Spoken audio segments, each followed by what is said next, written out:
Les Britanniques ont décidé de ne plus se mentir. L'espoir d'une réconciliation entre Harry, William et leurs épouses Meghan Markle et Kate Middleton s'est réduit à peau de chagrin au fil du temps. Ce n'est pourtant pas faute d'avoir tenté de recoller les morceaux du côté des Cambridge.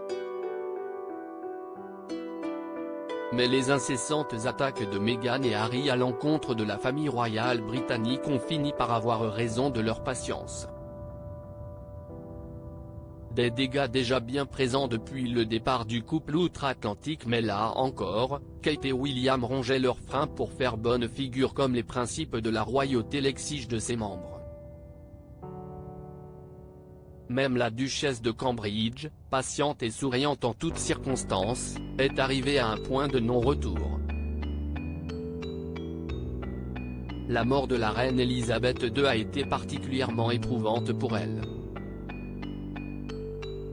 En plus de gérer le deuil et l'absence de celle avec qui elle avait tissé des liens très forts depuis son entrée au sein de la famille, Kate Middleton a dû jouer la comédie.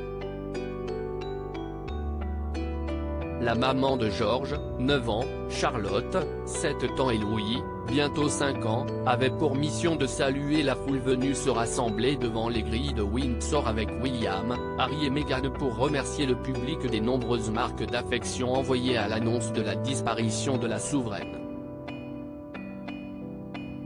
Contrairement aux apparences, cette apparition surprise, au cours de laquelle le quatuor s'est montré soudé dans l'épreuve, n'était que du vent. Kate Middleton aurait même qualifié cette sortie d'effort insoutenable d'après les propos d'un proche dans un nouveau livre sur la guerre des Windsor à paraître, dont le Daily Mail dévoile les bonnes feuilles.